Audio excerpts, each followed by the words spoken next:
प्यारी साध संगत, गुरु महाराज की जय हो। जैसा अभी आपने मीरा आंटी से सुना, ऐसे और कई गुरु भगत हैं जो अगर अपना सत्संग शुरू करें तो शायद एक किताब लिखी जा सकती है। मैं सबसे पहले आपको ये एक चीज़ बताना चाहूँगा कि मैं जो कुछ भी कहूँगा वो अपने एक्सपीरियंस पे बेस करते हुए कहूँगा। गुरु महाराज के ना तो कोई आ सकता है ना कोई जा सकता है जब तक गुरु महाराज की आज्ञा ना हो। तो कई बार हम ये सोचते हैं कि मैं उसको लेके गया, वो मुझे लेके गया, उसका ये हुआ, उसका वो हुआ। असलियत ये है जो कि मैंने आपको अपनी तरफ से अभी बयान की है। गुरु महाराज की दुनिया बड़ी अजीबोगरीब है। इस दुनिया का एहसास लेने के लिए जब तक आप इसमें थोड़ा चल कर ना जाएं, आपको ये नहीं पता लगेगा कि ये क्या है। प्यारी साध संगत, इस बात का यकीन करिए कि गुरु महाराज की दुनिया वहाँ शुरू होती है जहाँ पर हमारी लॉजिक की और रीजनिंग की दुनिया ख़त्म होती है। और जो आप गुरबानी में कई बार सुनते हो, तेरा अंत किसे नहीं पाया, दैट इज़ व्हाट गुरु जी इस दुनिया है। जब हम पहली बार गए गुरु महाराज के यहाँ, तो गुरु महाराज ने मुझे कहा, जा तू पीछे जाके ध्यान लगा। मेरी वाइफ को आगे बिठाया और कुछ देर के बाद इनको अपने हाथ से बर्फी का प्रसाद दिया। आधा घंटा और गुजर गया। दूसरी बार इन्होंने मेरी वाइफ को संगत के साथ अमृतियों का प्रसाद दिया। मैं दीवार के साथ पीछे देख रहा था, दिल में ये सोच रहा था कि ये दबादब मिठाई खा रही है और ये डायबिटीज की पेशेंट है। तीसरी बार गुरु महाराज ने इसको फिर प्रसाद दिया। जब इसने प्रसाद ले लिया तो मुझे दिल में ख्याल आया कि हे भगवान, ये इसकी रात आज कैसे गुजरेगी और कल सुबह क्या होगा। जब ये बाहर निकली तो मैंने इससे कहा, यार तूने, गुरु महाराज ने तेरे को इतनी मिठाई दी, हमारा पहला दिन था ये, तो तू कम से कम उसको अपने पर्स में डाल लेती। तेरे को पता है तेरे को शुगर है, तूने इतनी मिठाई क्यों खा ली। तो ये कहने लगी कि संगत वाले कहते हैं कि जो यहाँ लेते हो वो दवाई और घर जाके जो खाओगे वो मिठाई। एनीवे, मैं फौज से हूँ। सुबह हम उठे, सबसे पहले मैंने इसे कहा तैयार हो जा, आरआर हॉस्पिटल में चलते हैं। आरआर हॉस्पिटल में गए इसका ब्लड टेस्ट कराने के लिए। इसकी रीडिंग जो नॉर्मली फास्टिंग की 170 और 200 के बीच में होती थी, 107 थी। मैंने इससे कहा कि या तो ये कोई मशीन में गलती है और या ये कोई मिरेकल है। चलो कोई बात नहीं, आरआर हॉस्पिटल है, एक चक्कर लगा के फिर आते हैं। एक चक्कर लगा के हम फिर आए, दोबारा इसका टेस्ट कराया तो उस वक्त इसकी रीडिंग 110 या 111 थी। तो मैं आपको ये कहना चाहता हूँ कि ये गुरु महाराज की ऐसी दुनिया है जिसका एहसास आप उसी वक्त कर सकते हैं जिसको आप फील करते हैं। बयान करने से शायद ऐसा एहसास नहीं होता। मैं फौज से हूँ।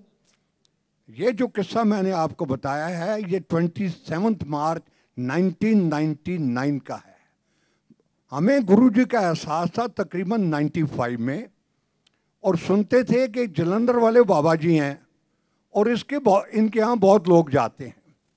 जब मैं गया तो मुझे बड़ी देख के हैरानगी हुई कि मैंने इनकी संगत में कम से कम हाफ ए डजन तो आर्मी चीफ देखे, 3-4 प्राइम मिनिस्टर देखे, इंक्लूडिंग डॉक्टर मनमोहन सिंह। ये जो आज के प्रेसिडेंट हैं इनको एक बार से ज्यादा देखा। तो मेरे दिल में ख्याल आया कि ये ऑर्डिनरी जलंधर वाले बाबा जी नहीं हो सकते, कि ये भारतवर्ष है, अगर ये सब लोग यहाँ आ रहे हैं तो ये कोई और ही बात है। लेकिन it hardly grew on me. एक दिन मैं बैठा हुआ तो गुरु महाराज मुझे कहते हैं, जानू साहब ये साढ़े प्रोफेसर हैं, इन्हन मिलो। तो मैंने उनसे बात की, उनका नाम था प्रोफेसर अमरीक सिंह, गुरु जी इनके स्टूडेंट थे। जब ब्रेक हुई तो मैंने सबसे पहले उनसे ये पूछा, प्रोफेसर साहब ये आपको कैसे पता लगा कि गुरु महाराज इतने शक्तिवान और इतने भगवान हैं? कहने लगा नहीं नहीं जी हमें नहीं पता लगा बहुत देर, लेकिन क्लास में ये होता था कि ये अभी बैठा हुआ है, 2 मिनट बाद देखा तो चला गया है, फिर देखा तो बाहर है, फिर देखा तो अंदर है। हम हैरान तो होते थे लेकिन ऐसा कभी महसूस नहीं हुआ। ही से स्टिल वन डे हमारे कॉलेज के कंपाउंड में एक स्नेक आ गया, बहुत लोग इकट्ठे हो गए उस स्नेक को मारने के लिए। ये फटाफट आए, इन्होंने स्नेक के ऊपर कुछ ऐसे हाथ से इशारा किया, वो स्नेक चुप करके निकल गया। तो मैंने दिल में कहा, मैंने कहा यार it is one of those thing which could happen. मैंने कहा कुछ और? कहने लगी हाँ एक और किस्सा भी हुआ। मैं कहा बताओ जी सर जी वो क्या है? कहने लगी जी हम क्लास में बैठे हुए थे तो 2 लड़के बात कर रहे थे, तो इन्विजिलेटर एग्ज़ाम था, इन्विजिलेटर ने उनको पकड़ लिया, जिसमें गुरुजी थे और एक और लड़का था। इनको प्रिंसिपल के पास ले गए। तो प्रिंसिपल ने पूछा कि क्यों तुम बातें कर रहे थे? वो लड़का कहने लगा जी सर हम बातें नहीं कर रहे थे, मैंने इनसे पेन मांगा, मेरी स्याही ख़त्म हो गई थी पेन की, तो ये बात हुई। तो गुरुजी से तो पूछा, उसने कहा जी इसके पेन की स्याही ख़त्म हो गई थी, इसने पेन दिया, मैंने स्याही इसको भर के दे दिया पेन। तो वो कहने लगा इन्विजिलेटर के सर ये झूठ बोल रहे हैं, इनके पास कोई स्याही की 2 हाथ ही नहीं थी, तो इसने स्याही कैसे भर दी? प्रिंसिपल गॉट अप, ही टुक ए पेन, कहता अच्छा तू स्याही भर सकता है ना पेन में, ये ले पेन, इसमें स्याही भर। गुरु महाराज ने उसकी कैप उतारी, फूंक मारी और पेन प्रिंसिपल को वापस कर दिया। उसने लिखा, इसने लिखना शुरू कर दिया पेन ने।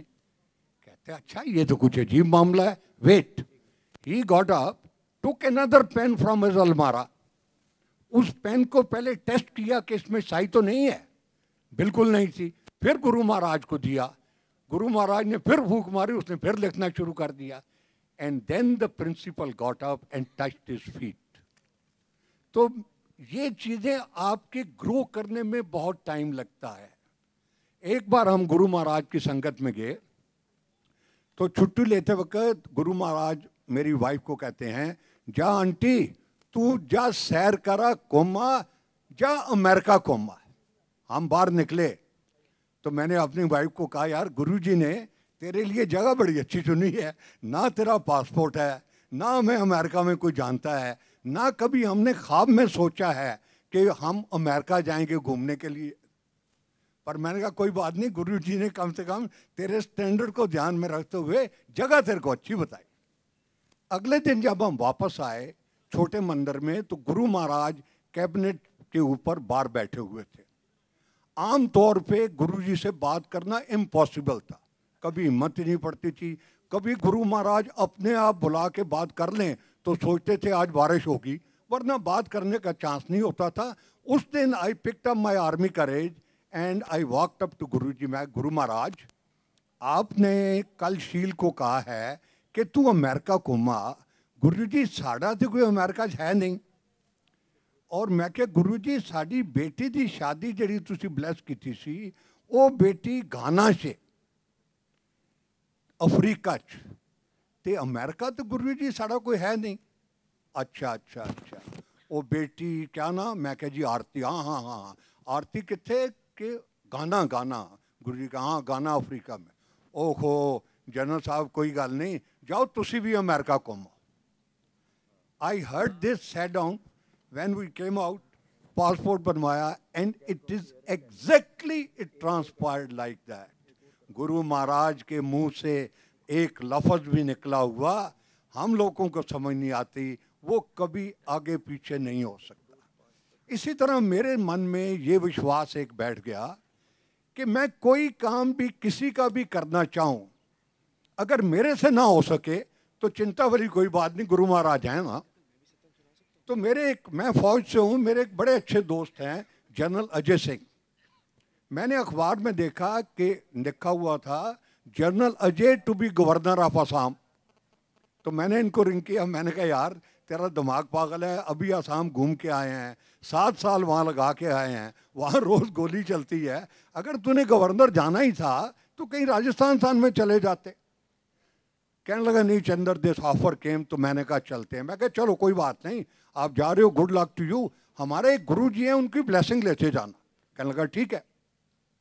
मैं गुरु महाराज के यहाँ आया तो मैं, गुरु जी एक मेरे दोस्त हैं अजय सिंह, वो आसाम में जा रहे हैं, मेरी बेनती है कि आप उनको ब्लेस कर दो। तो Guru ji even did not look towards me as if he has not heard at all.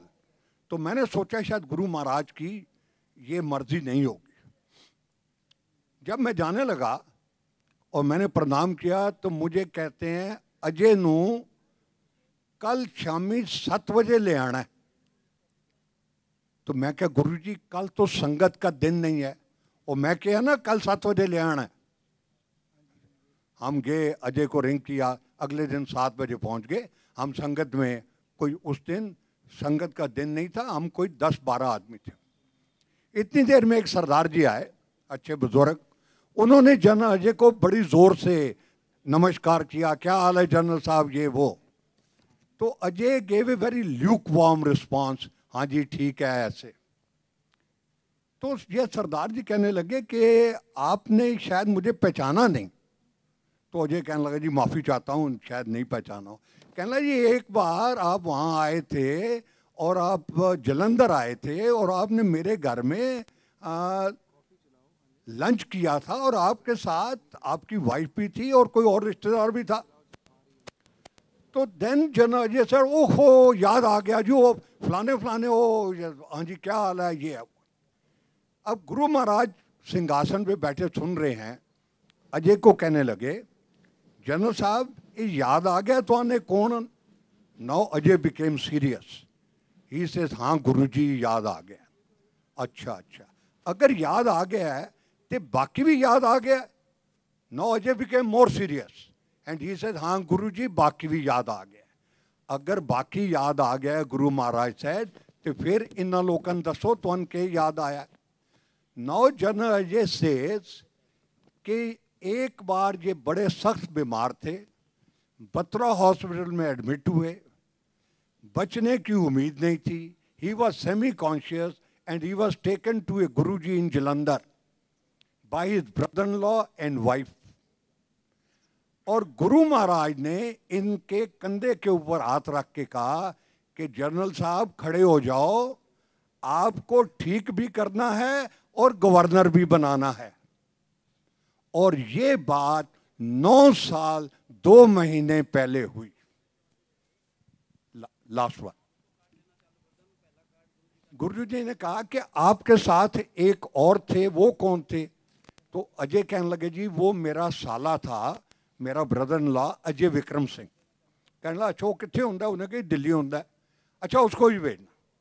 अगले दिन जना अजय चले गए वहाँ से मुझे रिंग करते हैं कि गुरुजी ने अजय विक्रम को बुलाया है, he will get in touch with you. To cut the long story short, मैं अजय विक्रम सिंह को ले गया वहाँ।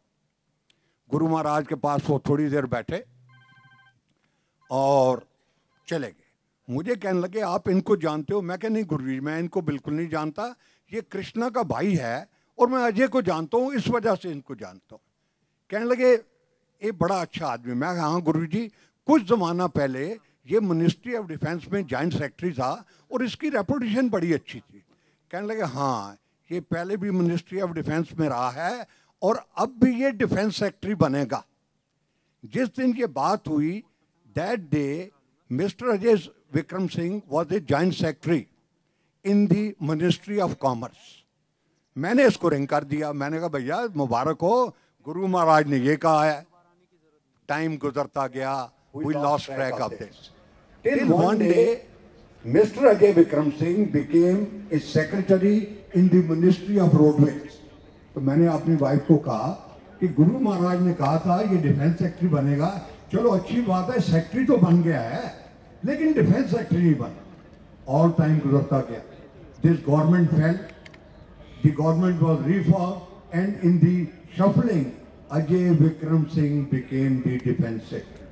जिस दिन वो डिफेंस सेक्रेटरी बना, हमने एक दूसरे से बात नहीं की। हम दोनों गुरु महाराज के पहुंचे। जब मैं वहाँ पहुँचा तो अजय विक्रम सिंह थे, चंदर तेरे को याद आ गया है? मैं कहा सर मुझे सब याद है, आपको याद आया कि नहीं? तो प्यारी साध संगत, ये गुरु महाराज की अजीबोगरीब महिमा है। ये ऐसा दरबार है जहाँ से आप हमेशा कुछ ना कुछ लेकर ही जाएंगे। एक चीज पे ये डिपेंड करता है कि आपका कितना फेथ है। कभी कभी गुरु महाराज अंग्रेजी ऐसे बोलते थे कि जैसे अगर आप उनको देख ना रहे हो तो आपको लगेगा ये कोई अंग्रेजी बोल रहा है। एक लेडी आई, NRI थी, कहने लगी गुरुजी मैं ठीक हो जाऊंगी। Obviously she was suffering from skin cancer. Guru Maharaj said अंग्रेजी में कि हाँ हो जाएगी। कहने लगी गुरुजी कितने % होंगी? गुरु महाराज ने कहा जितने % तेरे को फेथ है।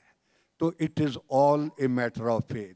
आजकल गुरु महाराज की संगत एक एक दिन में 10-10 जगह होती है। गुरु महाराज की संगत New York, New Jersey, Australia, Canada, कहाँ कहाँ होती है। And the last what I want to tell you is, जब गुरु महाराज की संगत पहली बार गुड़गांव में हुई तो गुरु महाराज सिंहासन के ऊपर बैठे हुए थे, मैं एक साइड में खड़ा था, जैसे अभी कमांडर शर्मा खड़े हैं। तो एक कोने में बड़ा शोर शराबा था। तो गुरु महाराज ने मुझे कहा जनरल साहब ये क्यों हो रहे हैं, इतना शोर क्यों है? मैं क्या गुरु महाराज लोग बहुत दूर दूर से आए हैं, ये आपके नज़दीक आना चाहते हैं, आपको टच करना चाहते हैं, आपसे बात करना चाहते हैं। अगर ये सारे लोग स्टेज पर आ जाएं गुरुजी तो स्टेज तो बैठ जाएगी। अच्छा, इनको बताओ कि ये मुझे देख सकते हैं या नहीं देख सकते? मैं इन सबको देख सकता हूं, और जो कोई भी यहां आया है मैंने उन सब का कल्याण कर दिया है। इनको बोलो कि आराम से लंगर करें और जाएं। मैं कह थैंक यू गुरुजी। मैं चुप हो गया थिंकिंग कि this is a talk between me and Guruji. कहने लगे नहीं, माइक पकड़ो और अनाउंस करो, विच आई डिड। तो मैं आज उसी दिन को याद करते हुए गुरु महाराज से प्रार्थना करता हूं कि पहले की तरह और हमेशा की तरह अपनी संगत का कल्याण करें जैसे करते आए हैं। और आप सब लोगों से बेनती करता हूं कि गुरु महाराज के चरणों से जुड़े रहें। जय गुरु।